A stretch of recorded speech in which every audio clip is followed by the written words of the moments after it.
30년 전 한 여인이 병원비를 위해 서명한 서류 한 장. 그 서류가 자신의 아들을 영원히 빼앗아 갈 줄은 몰랐습니다. 제주시장 골목에서 평생 송편을 빚으며 살아온 김복래. 가난이 갈라놓은 모자. 돈이 빼앗아간 30년. 과연 이들은 다시 가족이 될 수 있을까요? 송편 한 접시에 담긴 가슴 뭉클한 이야기. 지금 시작합니다. 제주의 전통시장은 새벽 이른 시간부터 분주함이 가득한 곳입니다. 아직 어둠이 채 가시지 않은 새벽 5시. 골목 끝 작은 가게에서는 벌써 하얀 김이 모락모락 피어오르고 있었죠. 김복래는 오늘도 어김없이 찜기 앞에 서 있었습니다. 58배 나이에도 그 손놀림만큼은 여전히 야무졌어요. 엄마, 그만 좀 하세요. 새벽부터 이게 무슨 고생이에요. 막내딸 수민이 졸린 눈을 비비며 투덜거렸습니다. 하지만 복래의 얼굴에는 미소가 번졌죠. 고생 아니야, 손님들이 기다려. 우리 송편은 약속이거든. 복래는 손수 반죽한 쌀가루를 조심스럽게 빚어냈습니다. 하나하나 정성을 담아 빚는 송편에는 팥소, 깨소, 밤소가 가득 들어갔어요. 이 송편을 먹어본 사람들은 모두 같은 말을 했죠. 이 맛은 어디서도 못 먹어요. 그건 단순히 재료가 좋아서가 아니었습니다. 복래가 담아낸 마음이 맛으로 전해지는 거였죠. 시장 사람들은 복래를 송편 할매라고 불렀습니다. 벌써 20년도 넘게 이 자리를 지키고 있었으니까요. 남편이 남긴 빚을 갚기 위해 새 아이를 키우기 위해 복래는 평생을 이 작은 가게에서 보냈습니다. 큰딸 은희, 둘째 아들 민수, 막내딸 수민. 새 아이를 홀로 키워내는 일은 결코 쉽지 않았죠. 찜기에서 김이 무르익을 때쯤 복래는 잠시 손을 멈추고 하늘을 올려다봤습니다. 파란 새벽 하늘 너머 어딘가에 둘째 민수가 있을 거라 믿으며 오늘도 중얼거렸어요. 민수야, 어디서든 따뜻한 밥은 먹고 다니겠지. 민수는 복래가 가장 아끼던 아들이었습니다. 하지만 30년 전 그 아이는 복래의 품을 떠났어요. 어떻게 떠났는지, 왜 떠났는지 복래는 제대로 기억하지 못했습니다. 다만 남편의 병원비를 마련하던 그 혼란스러운 시기에 아이가 사라졌다는 것만 알고 있었죠. 복래는 민수를 찾으려 애썼지만 아무 소식도 들을 수 없었어요. 세월이 흐르며 복래는 민수가 어딘가에서 잘 살고 있기를 바라게 됐습니다. 엄마, 손님 오셨어요. 수민의 목소리에 복래는 정신을 차렸습니다. 단골 손님 박 아주머니가 활짝 웃으며 들어섰어요. 복래 씨, 오늘도 송편 10개만 싸주세요. 우리 손주들이 복래 씨 송편 아니면 안 먹는다니까요. 그래요? 저야 항상 감사하죠. 복래는 정성스럽게 송편을 포장하며 박 아주머니와 담소를 나눴습니다.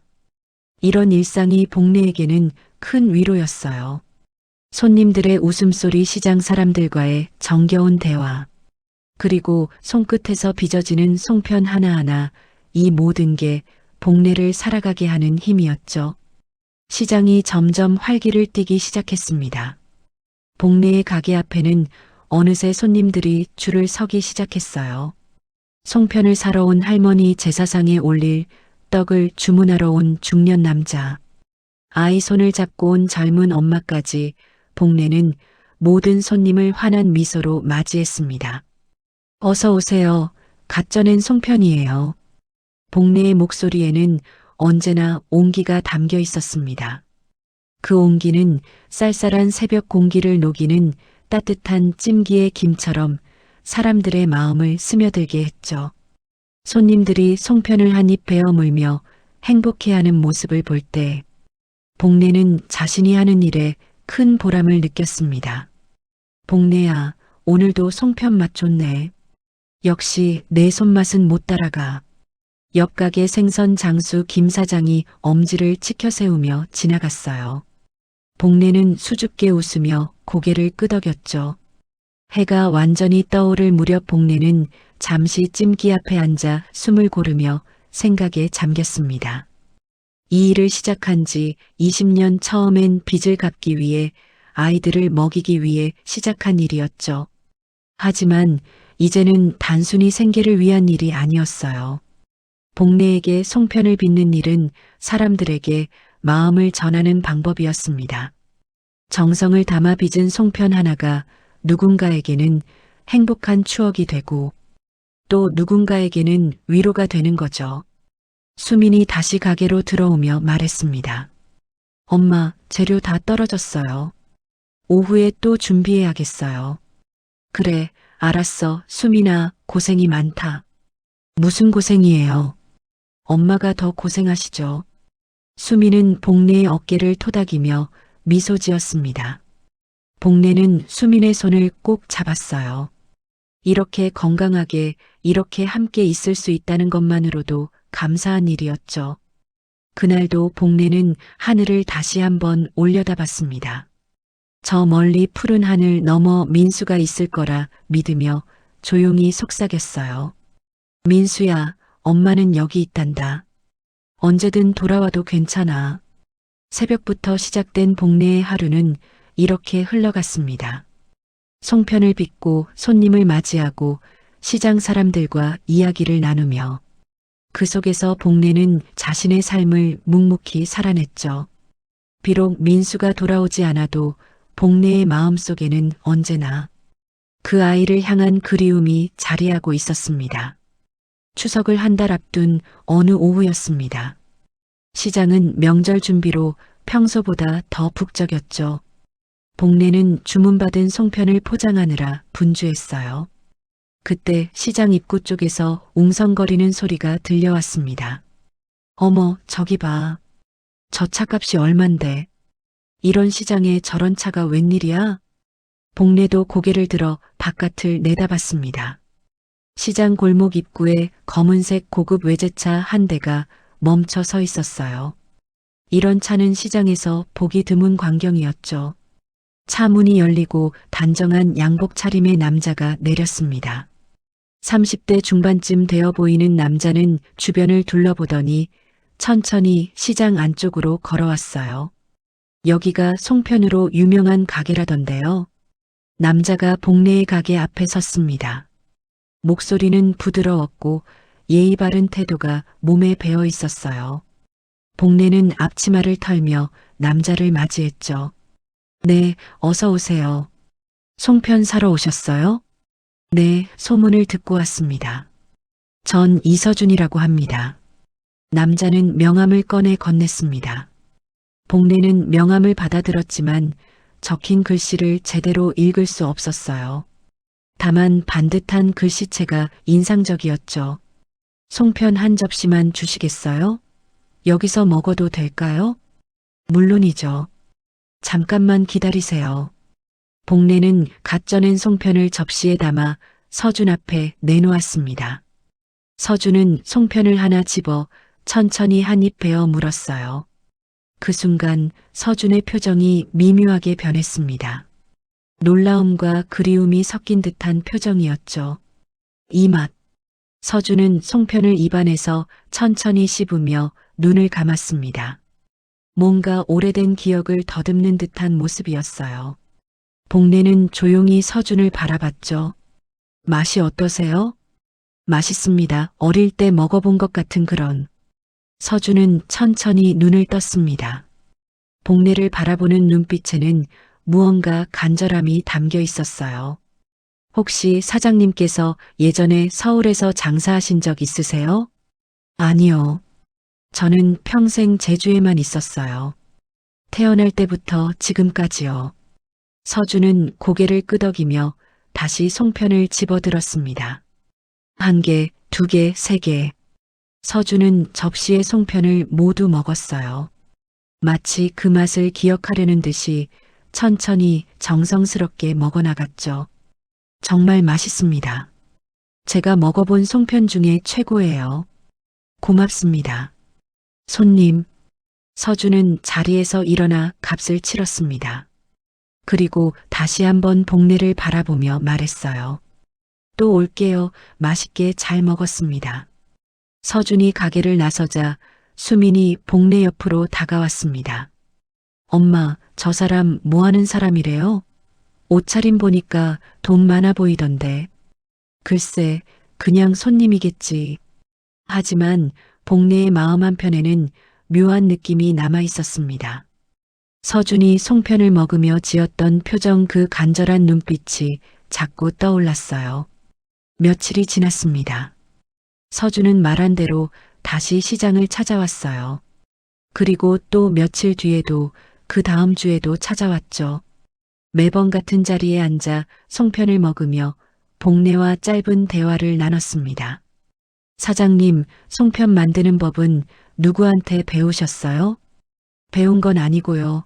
어머니께 물려받은 거예요. 우리 어머니도 송편을 잘 만드셨거든요. 그렇군요. 대대로 이어져 온 손맛이네요.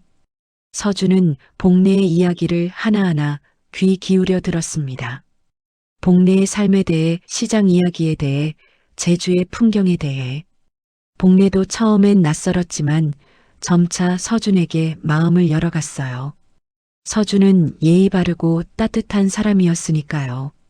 추석이 일주일 앞으로 다가온 어느 날이었습니다.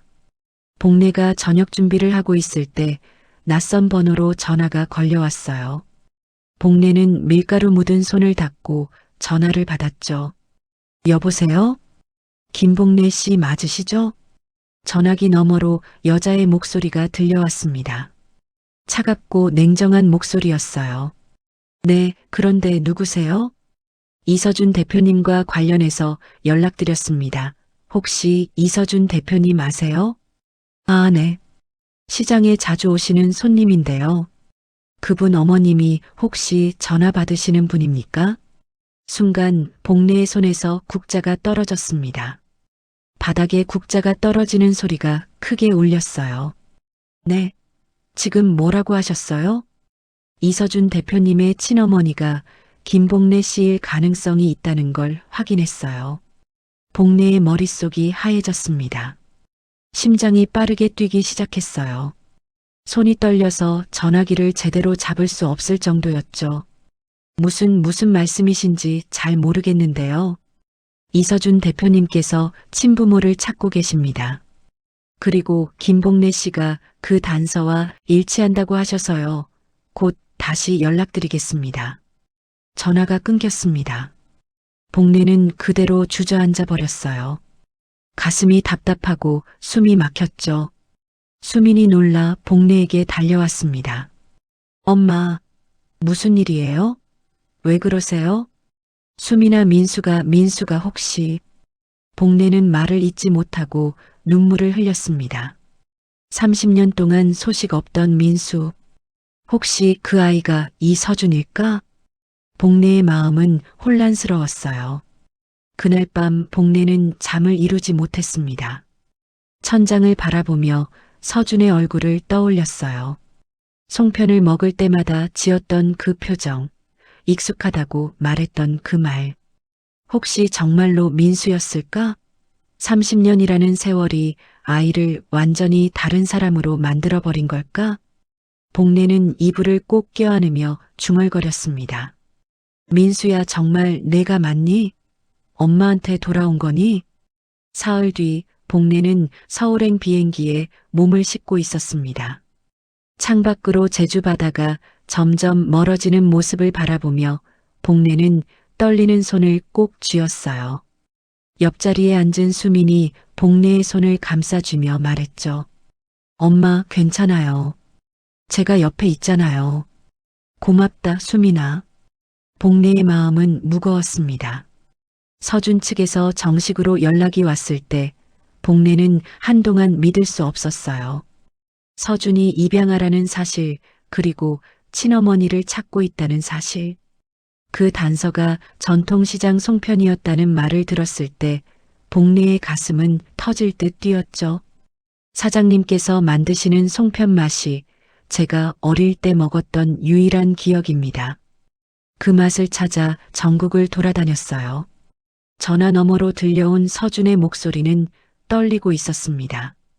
복례도 울음을 참으며 대답했어요. 서울로 오시겠어요? 확인이 필요합니다.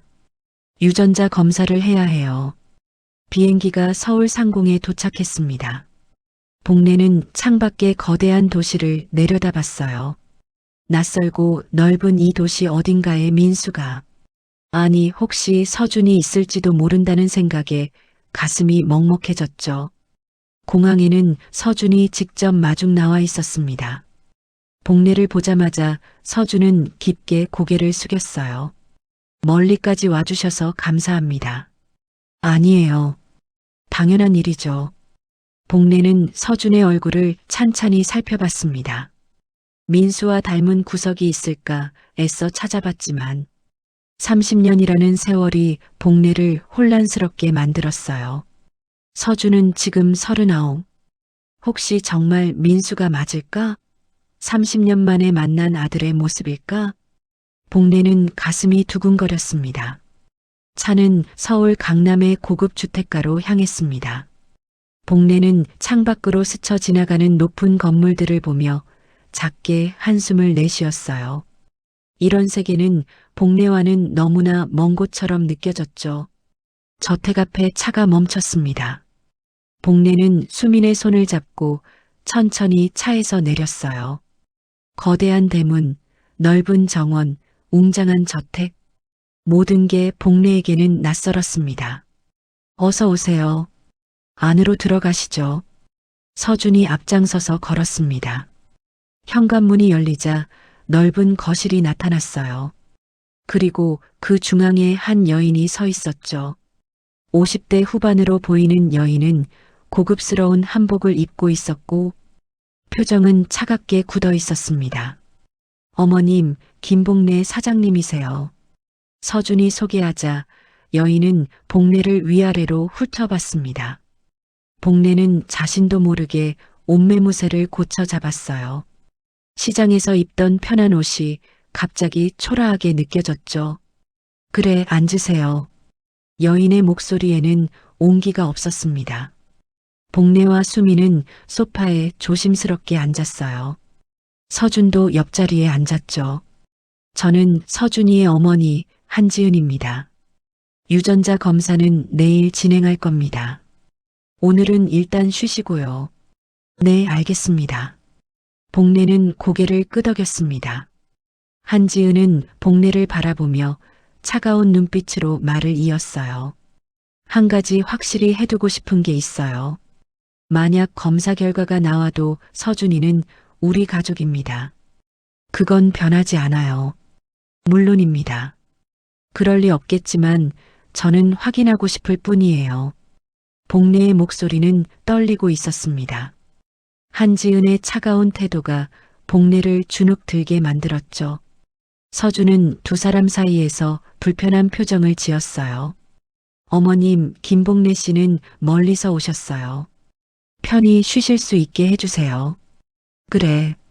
집사한테 방으로 안내하라고 할게.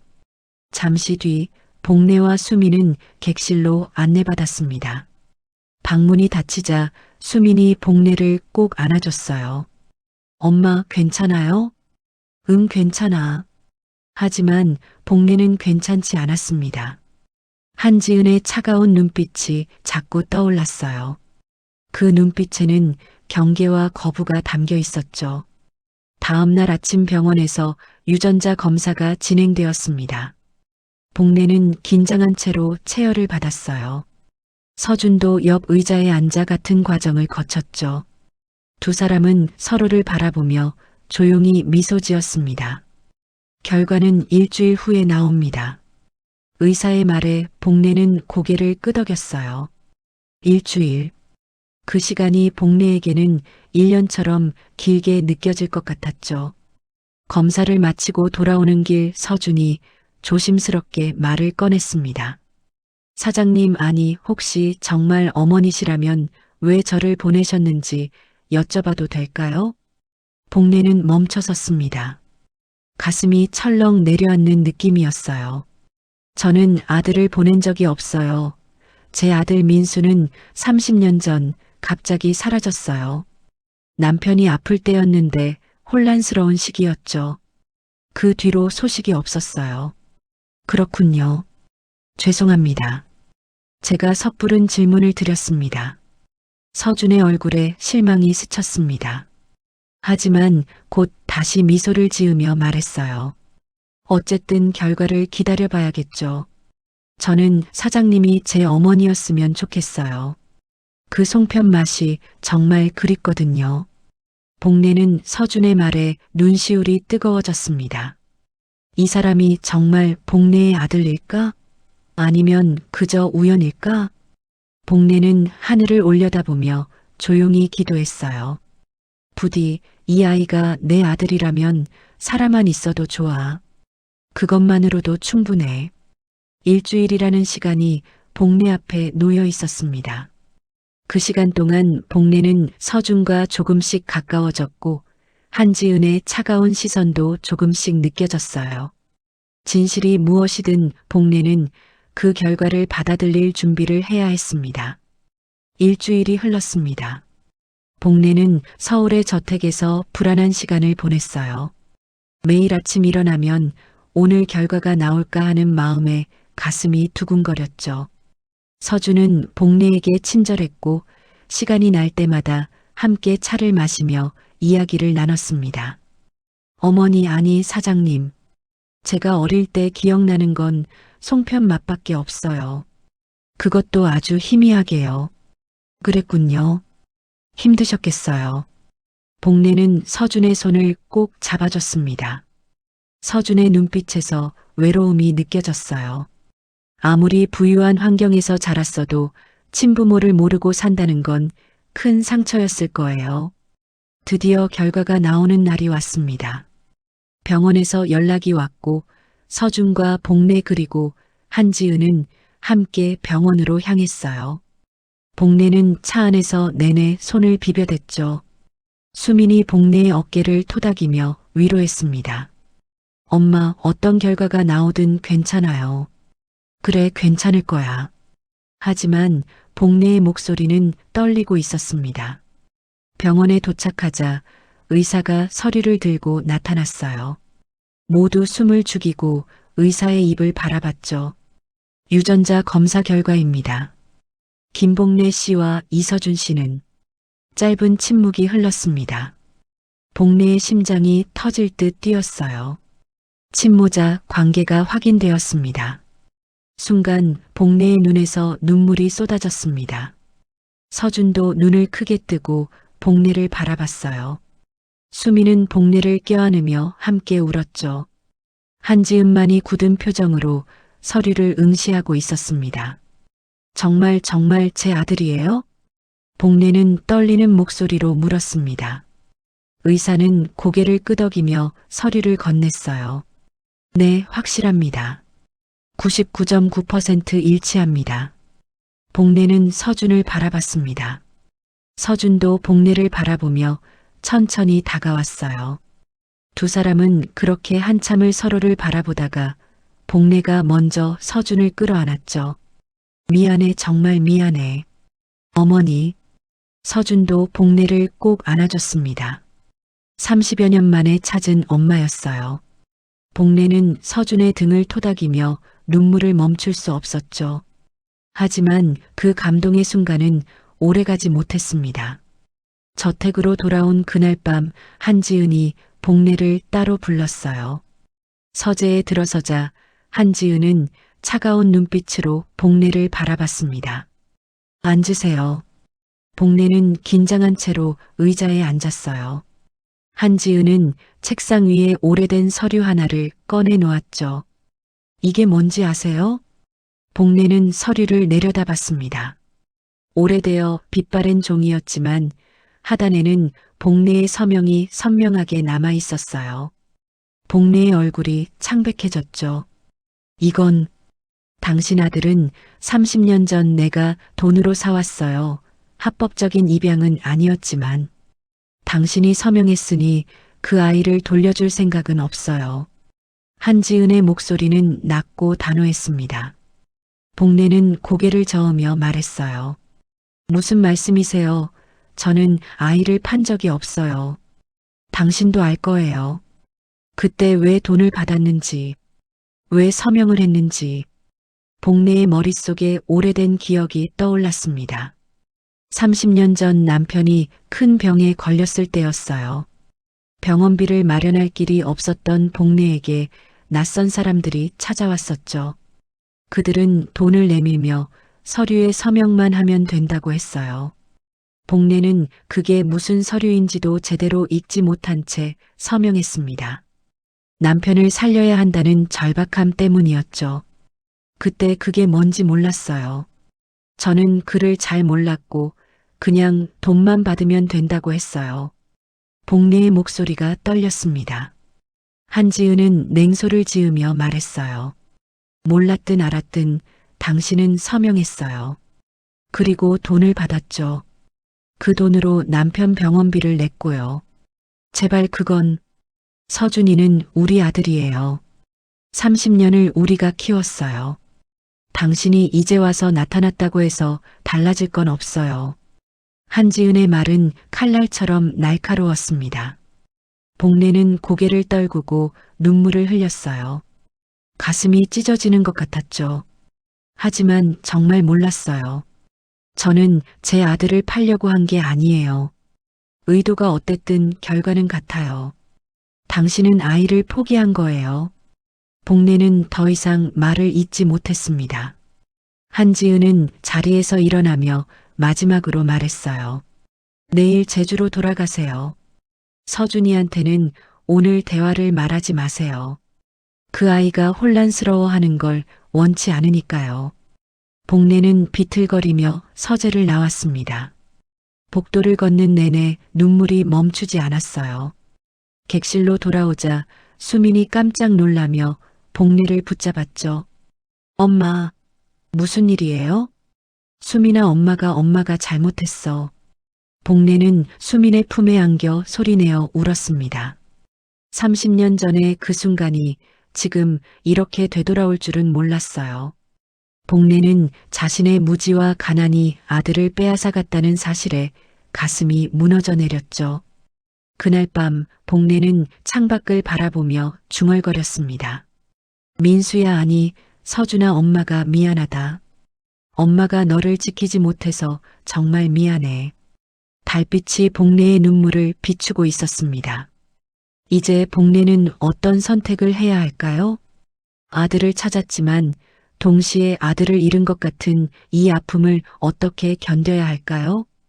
복례의 마음은 산산조각 나 있었습니다. 다음 날 아침 복례는 짐을 쌌습니다. 수민이 걱정스러운 눈빛으로 복례를 바라봤어요. 엄마, 서준 씨한테 인사도 안 하고 가시게요? 그래야 할 것 같구나. 복례의 목소리는 힘이 없었습니다. 한지은의 말이 밤새 복례의 머릿속을 맴돌았어요. 그 서류, 그 서명, 그 돈. 모든 게 복례 자신의 손으로 이뤄진 일이었죠. 아무리 몰랐다고 해도 결과적으로 복례는 아들을 포기한 셈이었습니다. 어머니, 어디 가세요? 복도에서 서준과 마주쳤습니다. 서준은 복례의 창백한 얼굴을 보고 깜짝 놀랐어요. 제주로 돌아가려고요. 시장 일도 있고 오래 비울 수가 없어서요. 벌써요? 저는 어머니와 더 많은 이야기를 나누고 싶었는데요. 서준의 목소리에는 아쉬움이 가득했습니다.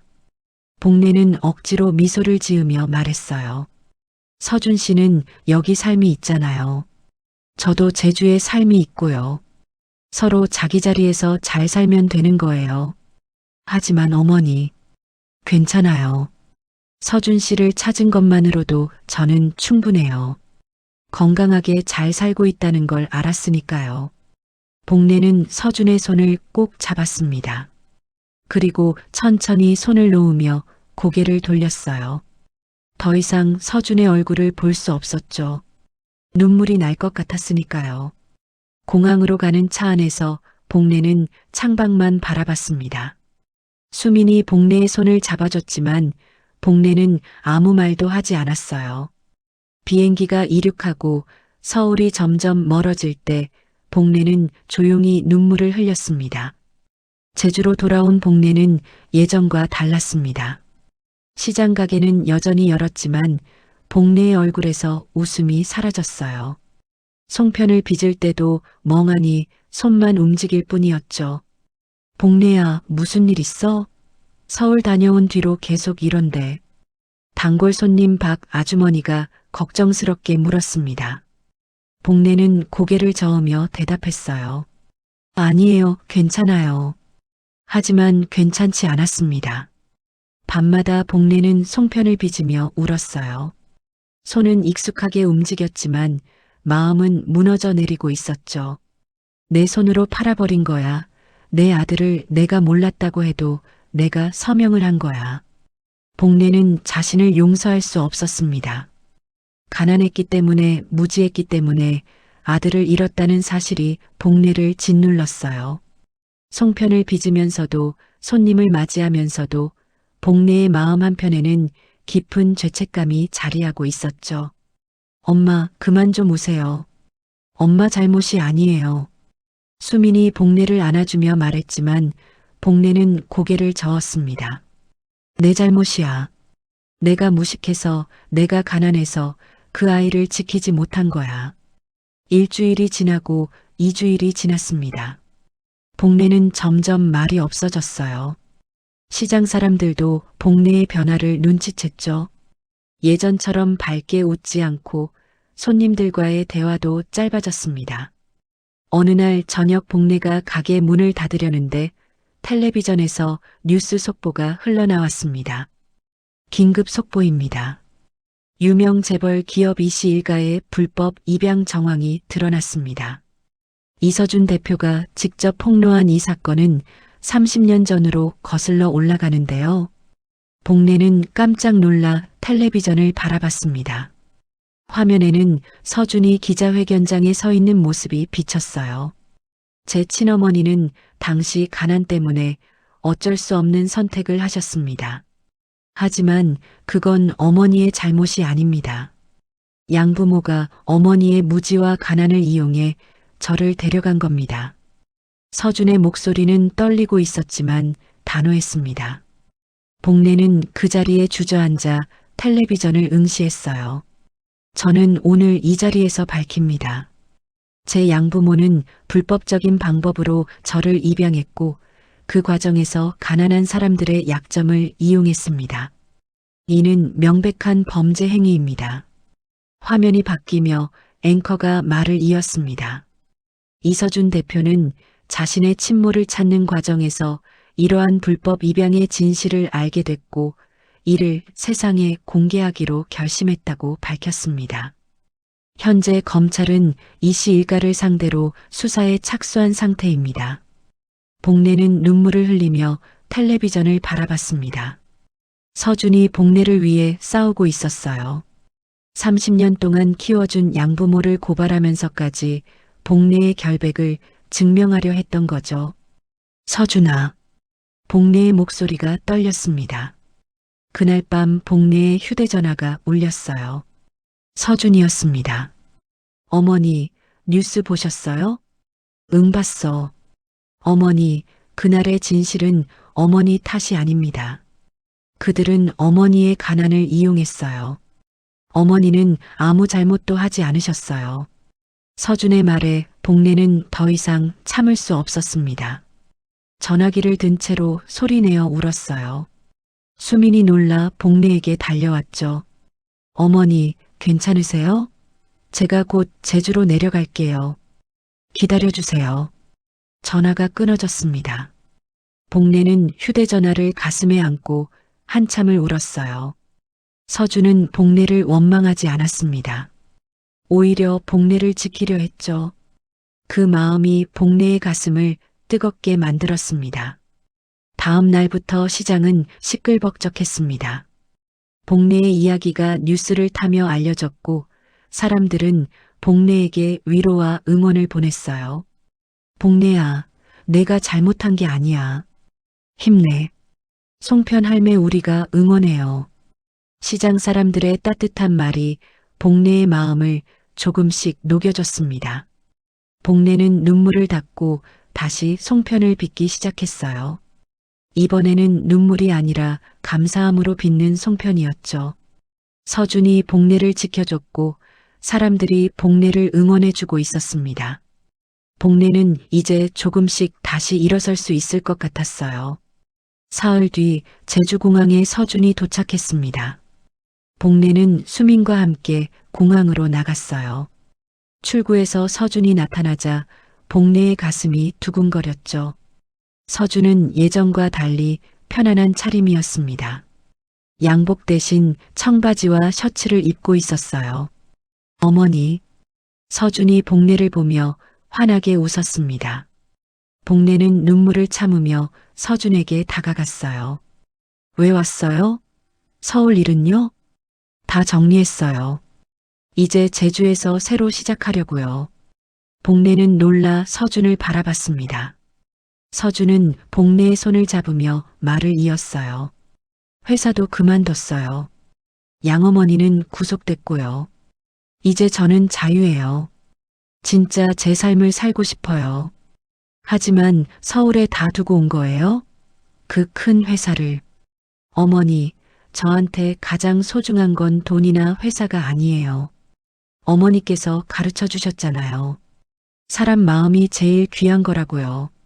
서준의 말에 복내는 더 이상 참지 못하고 서준을 끌어안았습니다. 수민도 옆에서 함께 울었어요. 공항 로비에 선 세 사람은 한참 동안 그렇게 서로를 안고 있었죠. 시장으로 돌아온 서준은 복내의 작은 가게를 둘러봤습니다. 좁은 공간이었지만 따뜻한 온기가 가득했어요. 여기가 어머니께서 30년을 지켜온 곳이군요. 그래, 여기서 너희들 키웠단다. 복내는 서준을 가게 안으로 안내했습니다. 찜기, 반죽 그릇, 오래된 선반. 모든 게 세월의 흔적을 담고 있었어요. 서준은 그 하나하나를 천천히 살펴봤죠. 어머니, 제가 송편 만드는 법 배워도 될까요? 정말? 배우고 싶어? 네, 어릴 때 기억나는 유일한 맛이에요. 제 손으로 직접 만들고 싶어요. 복내는 기쁜 마음으로 고개를 끄덕였습니다. 그날부터 서준은 복내에게 송편 만드는 법을 배우기 시작했어요. 쌀가루 반죽하는 법, 소 만드는 법, 모양 빚는 법. 복내는 하나하나 정성스럽게 가르쳐줬죠. 이렇게 반죽을 치대면서 마음을 담는 거야 먹는 사람이 행복하길 바라는 마음을. 어머니 손처럼 부드럽게 하려니까 어렵네요. 서준은 서툰 손놀림으로 송편을 빚었습니다. 모양이 삐뚤빼뚤했지만 복내는 흐뭇하게 바라봤어요. 괜찮아. 처음엔 다 그래. 마음을 담으면 맛이 나는 거야. 서준이 만든 첫 송편이 쪄졌습니다. 복내는 그걸 한 입 베어 물었어요. 모양은 예쁘지 않았지만 맛은 괜찮았죠. 맛있어. 서준이가 만든 첫 송편이야. 기념으로 남겨둬야겠다. 어머니, 송편을 어떻게 남겨둬요? 복내와 서준은 함께 웃었습니다. 그 웃음소리가 작은 가게를 가득 채웠어요. 수민도 함께 웃으며 사진을 찍었죠. 오빠, 어머니랑 같이 사진 찍어요. 기념으로 남겨야죠. 서준은 복내 옆에 섰습니다. 두 사람은 갓 만든 송편을 손에 들고 환하게 웃었어요. 수민이 찍은 사진 속에서 복내와 서준은 정말 행복해 보였죠. 며칠이 지나며 서준은 시장 사람들과도 친해졌습니다. 처음엔 낯설어 했지만 서준의 겸손하고 따뜻한 성격의 사람들은 금방 마음을 열었어요. 서준이, 오늘 송편 맛 좀 나아졌네. 처음보다 훨씬 좋아. 옆 가게 김 사장이 엄지를 치켜 세우며 말했습니다. 서준은 수줍게 웃으며 대답했어요. 감사합니다. 어머니가 잘 가르쳐 주셔서요.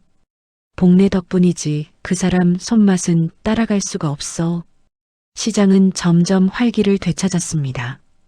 복례와 서준이 함께 송편을 빚는 모습을 보러 손님들이 더 많이 찾아왔어요. 사람들은 그들의 이야기를 알고 있었고 응원의 마음을 담아 송편을 샀죠. 복례 씨, 아들 찾아서 정말 다행이에요. 보기 좋아요. 고맙습니다. 정말 고마워요. 복례는 손님들에게 인사하며 송편을 건넸습니다. 그 송편에는 복례의 감사한 마음이 가득 담겨 있었어요. 어느 날 저녁 복례와 서준은 바닷가를 걸었습니다. 해가 지고 있었고 하늘은 붉게 물들어 있었어요. 어머니, 제가 만든 송편이에요. 어릴 때 기억이 나요. 이 손맛이었어요. 서준이 품에서 작은 보자기를 꺼냈습니다. 그 안에는 서준이 직접 만든 송편이 담겨 있었어요. 복례는 눈물을 참으며 그걸 받아들었죠. 고마워, 서준아. 정말 고마워. 어머니야말로 고마워요. 저를 포기하지 않으시고 저를 기다려주셔서요. 두 사람은 나란히 앉아 바다를 바라봤습니다. 파도 소리가 잔잔하게 들려왔어요. 복례는 서준의 손을 꼭 잡았죠. 서준아, 미안했어. 그때 엄마가 지키지 못해서. 어머니, 이제 그 얘기하지 마세요. 어머니는 최선을 다하셨어요. 저도 알아요. 어머니가 얼마나 힘드셨을지. 서준은 복례를 안아줬습니다. 복례는 서준의 품에서 오래된 상처가 녹아내리는 걸 느꼈어요. 30년 동안 짊어졌던 죄책감이 조금씩 사라지고 있었죠. 이제 우리 함께 살아요. 어머니랑 수민이랑 저 가족으로요. 그래, 우리 가족이구나. 복례는 눈물을 흘리며 고개를 끄덕였습니다. 잃어버렸던 아들을 되찾았고 이제는 함께 살 수 있게 됐어요. 복례의 가슴속에 따뜻한 온기가 퍼져나갔죠. 해가 완전히 지고 어둠이 내렸습니다. 하지만 복례의 마음은 밝았어요. 서준이라는 빛이 복례의 삶을 비춰주고 있었으니까요. 두 사람은 손을 꼭 잡고 집으로 돌아갔습니다. 그 손은 다시는 놓지 않을 거예요. 30년 만에 이어진 인연은 이제 영원히 계속될 거였죠. 한 달이 흘렀습니다. 서준은 제주 생활에 완전히 적응했어요. 매일 아침 복례와 함께 시장에 나가 송편을 빚었고 손님들과 이야기를 나누며 웃었죠. 서울에서의 화려한 삶과는 달랐지만 서준은 지금이 훨씬 행복했습니다. 오빠, 오늘 뉴스 봤어요? 수민이 휴대전화를 들고 급하게 달려왔습니다. 화면에는 서울의 뉴스 기사가 떠 있었어요. 이씨 재벌 일가 불법 입양 사건, 검찰 구속영장 청구, 한지은 씨 외 관계자 다수 입건. 서준은 조용히 기사를 읽었습니다. 복례도 옆에서 함께 화면을 들여다봤어요. 서준아, 괜찮겠니? 네, 어머니. 괜찮아요. 이건 제가 선택한 길이에요. 서준의 목소리는 담담했습니다. 하지만 복례는 서준의 눈빛에서 아픔을 읽을 수 있었어요. 아무리 불법이었다 해도 30년을 함께 산 가족이었으니까요. 며칠 뒤 더 큰 뉴스가 터졌습니다. 서준이 재벌 회사의 모든 지분을 포기하고 회사를 떠난다는 소식이었어요. 언론은 난리였죠. 이서준 전 대표 수천억 재산 포기하고 제주 이주. 친모와 새 삶 시작. 시장 사람들도 그 뉴스를 봤습니다. 모두 놀라워했어요. 복례야, 서준이가 그렇게 큰 재산을 다 포기했다고? 그러게요. 저도 놀랐어요. 복례는 걱정스러운 얼굴로 서준을 바라봤습니다. 서준은 평소처럼 송편을 빚고 있었어요. 서준아, 후회하지 않니? 어머니, 전혀요. 돈보다 소중한 게 뭔지 어머니가 가르쳐 주셨잖아요. 서준은 환하게 웃으며 대답했습니다. 복례는 서준의 손을 꼭 잡아줬어요. 이 아이가 얼마나 큰 결단을 내렸는지 복례는 알고 있었죠. 그날 저녁 서준은 복례와 수민을 불러 모았습니다. 제가 결정한 게 있어요. 여기 시장에 작은 제과점을 열려고 해요. 제과점이요? 수민이 놀라 물었습니다. 서준은 고개를 끄덕이며 계획을 설명했어요. 어머니의 송편과 제가 만드는 양갱을 함께 파는 가게요. 이름은 복례당으로 지으려고 해요. 복례당? 복례는 눈이 휘둥그레졌습니다. 서준이 미소 지으며 말했어요. 네, 복례 어머니의 복과 예의례를 써서 복례당이에요. 복과 예의가 담긴 집이라는 뜻이죠. 복례의 눈에 눈물이 고였습니다. 서준이 자신의 이름을 걸고 가게를 열겠다니 복례는 가슴이 벅차올랐어요. 하지만 돈은 어떻게? 제가 가진 걸로 충분해요. 크게 하지 않을 거예요. 작지만 따뜻한 가게로요. 서준의 말에 수민도 박수를 쳤습니다. 좋아요. 우리 가족이 함께하는 가게네요. 한 달 뒤 시장 한편에 작은 가게가 문을 열었습니다. 복례당이라는 간판이 달린 예쁜 가게였어요. 안에는 복례의 송편과 서준의 양갱이 나란히 진열되어 있었죠. 수민이 만든 떡 케이크도 함께 놓여 있었습니다. 개업식 날 시장 사람들이 모두 모였습니다. 꽃다발과 화환이 가게 앞을 가득 메웠어요. 복례야, 축하해. 서준이도 축하해. 고맙습니다. 많이 사랑해 주세요. 복례는 환한 얼굴로 사람들에게 인사했습니다. 서준도 복례 옆에서 깊게 고개를 숙였어요. 어머니, 첫 손님께 드릴 송편 준비됐어요. 그래, 함께 나가자.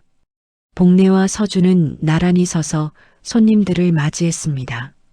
첫 손님은 단골이었던 박 아주머니였어요. 복례 씨, 서준 씨, 정말 축하해요. 송편이랑 양갱 하나씩 주세요. 감사합니다. 정성껏 만들었어요. 서준이 포장을 하는 동안 복례는 박 아주머니와 이야기를 나눴습니다. 예전처럼 따뜻하고 정겨운 대화였어요. 가게는 금방 손님들로 가득 찼습니다. 복례의 송편을 사러 오는 사람, 서준의 양갱이 궁금해서 오는 사람, 그들의 이야기를 듣고 응원하러 오는 사람. 복례당은 단순한 가게가 아니었어요. 사람들의 마음이 모이는 따뜻한 공간이었죠. 어머니, 보세요. 사람들이 이렇게 많이 와줬어요. 서준은 감격스러운 표정으로 복례를 바라봤습니다. 복례도 눈물을 글썽이며 고개를 끄덕였어요. 고마운 사람들이야. 우리한테 힘을 주려고 이렇게 와준 거야. 저녁이 되어 가게 문을 닫을 무렵 복례는 텅 빈 진열대를 바라봤습니다. 준비한 송편과 양갱이 모두 팔렸어요. 어머니, 대성공이에요. 수민이 환하게 웃으며 말했습니다. 서준도 복례를 껴안으며 기뻐했어요. 어머니 덕분이에요. 어머니가 30년 동안 쌓아온 신뢰와 사랑이 있었기에 가능한 일이에요. 아니야, 서준이 내가 있어서 가능했어. 어머니, 우리가 함께여서 가능한 거예요. 복례는 서준과 수민을 번갈아 바라봤습니다. 세 사람은 서로를 꼭 안아줬어요. 가난했던 시절 아들을 잃었던 아픔, 30년의 그리움. 모든 게 지나갔고 이제는 함께할 시간만 남아 있었죠. 그날 밤 복례는 가게 간판을 올려다봤습니다. 복례당. 자신의 이름이 새겨진 간판이 달빛 아래 빛나고 있었어요. 복례는 하늘을 보며 조용히 중얼거렸습니다. 여보, 보고 있어요? 우리 아들 돌아왔어요. 이제 함께 잘 살 거예요. 별들이 반짝이며 대답하는 것 같았습니다. 복례는 미소 지으며 집으로 돌아갔어요. 서준과 수민이 기다리고 있는 따뜻한 집으로요. 복례의 삶에 드디어 평화가 찾아왔습니다. 추석이 일주일 앞으로 다가왔습니다. 제주의 전통시장은 명절 준비로 그 어느 때보다 북적였어요. 복례당도 마찬가지였죠. 추석 선물로 송편과 양갱을 주문하는 손님들이 줄을 이었습니다. 어머니, 주문이 이렇게 많을 줄 몰랐어요. 밤새 만들어야겠어요. 서준이 주문서를 보며 말했습니다. 복례는 웃으며 앞치마를 매만졌어요. 괜찮아. 우리 셋이 힘을 합치면 다 할 수 있어. 수민도 소매를 걷어붙이며 나섰습니다. 저도 도울게요. 우리 가족이 함께 만드는 명절 선물이잖아요. 그날부터 복례당은 밤낮 없이 바빴습니다. 복례는 송편을 빚고 서주는 양갱을 만들고 수미는 포장을 도왔어요. 세 사람의 손은 쉴 틈이 없었지만 얼굴에는 행복한 미소가 가득했죠. 서준아, 이 송편 좀 봐. 내가 만든 거 맞아? 모양이 점점 예뻐지네. 어머니께 배웠으니까요. 어머니 손맛을 따라가려고 노력하고 있어요. 이미 충분히 잘하고 있어. 손맛은 마음에서 나오는 거야. 복례는 서준의 어깨를 토닥이며 말했습니다. 서준은 복례를 보며 환하게 웃었어요. 이런 일상이 서준에게는 가장 큰 행복이었죠. 추석 전날 밤, 세 사람은 마지막 주문을 완성하고 한숨을 돌렸습니다. 가게 안은 송편과 양갱 상자로 가득했어요. 다 끝났어요. 우리 정말 해냈어요. 수민이 환호성을 질렀습니다. 복례와 서준도 함께 박수를 쳤어요. 지친 몸이었지만 마음은 뿌듯했죠. 수고했어, 우리 가족들. 내일은 쉬면서 명절 준비하자. 복례의 말에 서준과 수민이 고개를 끄덕였습니다. 세 사람은 함께 가게 문을 닫고 집으로 향했어요. 추석 당일 아침이 밝았습니다. 복례는 일찍 일어나 차례상을 준비했어요. 송편, 나물, 과일, 모든 음식을 정성스럽게 차렸죠. 서준과 수민도 일어나 복례를 도왔습니다. 어머니, 아버지께도 인사드려야죠? 서준이 조심스럽게 물었습니다. 복례는 고개를 끄덕이며 미소 지었어요. 그래, 내 아버지도 만나고 싶어 하실 거야. 차례를 지내는 동안 복례는 눈물을 흘렸습니다. 남편에게 그리고 하늘에 계신 부모님께 감사의 인사를 올렸어요. 서준이 돌아온 것, 가족이 함께 있는 것, 모든 게 감사했죠. 여보, 우리 아들 돌아왔어요. 이제 걱정 마세요. 복례의 속삭임이 방안을 울렸습니다. 서준은 복례 옆에서 함께 절을 올렸어요. 차례를 마치고 세 사람은 시장으로 나갔습니다. 명절이지만 복례당은 문을 열기로 했어요. 명절에 갈 곳 없는 사람들을 위해서였죠. 어서 오세요. 복례당 송편이에요. 복례의 밝은 목소리가 시장 골목에 울려 퍼졌습니다. 서준도 옆에서 함께 손님을 맞이했어요. 오늘은 어머니가 대표님이십니다. 서준의 말에 복례는 웃음을 터뜨렸습니다.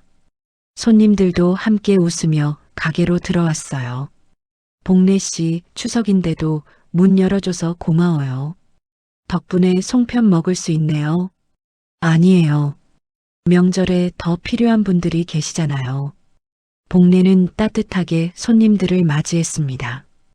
혼자 사는 어르신, 타양에서 일하는 젊은이, 집을 떠나온 사람들. 복례당은 그들에게 작은 위로가 되어 주었어요. 오후가 되자 시장은 조금씩 한산해졌습니다. 복례는 가게 밖으로 나와 하늘을 올려다봤어요. 맑고 푸른 하늘이 펼쳐져 있었죠. 서준아, 우리 민수 30년 만에 엄마 품으로 돌아왔구나. 복례는 조용히 중얼거렸습니다. 서준, 그 이름으로 30년을 살아온 아들. 하지만 복례의 마음속에는 여전히 민수라는 이름이 살아있었어요. 어머니, 누구한테 말씀하세요? 서준이 뒤에서 다가왔습니다. 복례는 미소 지으며 서준의 손을 잡았어요. 아니야. 그냥 감사하다고 하늘에 인사하는 거야. 어머니, 민수든 서준이든 어떤 이름으로 불리든 상관없다. 넌 내가 낳은 내 아들이야. 복례는 서준을 꼭 안아줬습니다. 30년 만에 되찾은 아들. 이제 영원히 함께할 수 있게 된 아들. 두 사람은 그렇게 한참을 서로를 안고 있었죠. 저녁이 되자 복례는 가게 문을 닫고 세 사람이 함께 집으로 돌아갔습니다. 복례는 저녁상을 차리며 생각했어요. 이 평범한 일상이 얼마나 소중한지를요. 자, 다 같이 먹자. 우리 서준이와 함께하는 첫 추석이야. 복례의 말에 서준과 수민이 자리에 앉았습니다. 세 사람은 손을 맞잡고 감사의 인사를 올렸어요. 이렇게 함께할 수 있어서 정말 기뻐요. 밥을 먹는 동안 세 사람은 이런저런 이야기를 나눴습니다. 오늘 있었던 일, 재미있던 손님, 앞으로의 계획. 소소하지만 행복한 대화였어요. 밤이 깊어갈 무렵 복례는 창밖을 바라봤습니다. 달이 환하게 빛나고 있었어요. 복례는 조용히 중얼거렸죠. 가난했던 여인과 잃어버린 아들, 돈이 갈라놓았던 세월이 이제 마음으로 이어졌구나. 서준이 복례 옆으로 다가와 어깨를 감싸 안았습니다. 어머니, 이제 시작이에요. 우리 앞으로 오래오래 함께 할 거예요. 그래, 오래 함께 하자구나. 복례는 서준의 손을 꼭 잡았습니다. 그 손은 따뜻했고 든든했어요. 30년의 세월이 흘렀지만 결국 모자는 다시 만났습니다. 그리고 이제 영원히 함께 할 거예요. 새벽 햇살이 시장 골목을 비추기 시작했습니다. 복례당의 간판이 아침 빛을 받아 반짝였어요. 또 하루가 시작되고 복례의 우시응미음 가득한 삶은 계속될 것입니다. 이제는 혼자가 아니라 사랑하는 가족과 함께요. 30년의 세월이 흘렀습니다.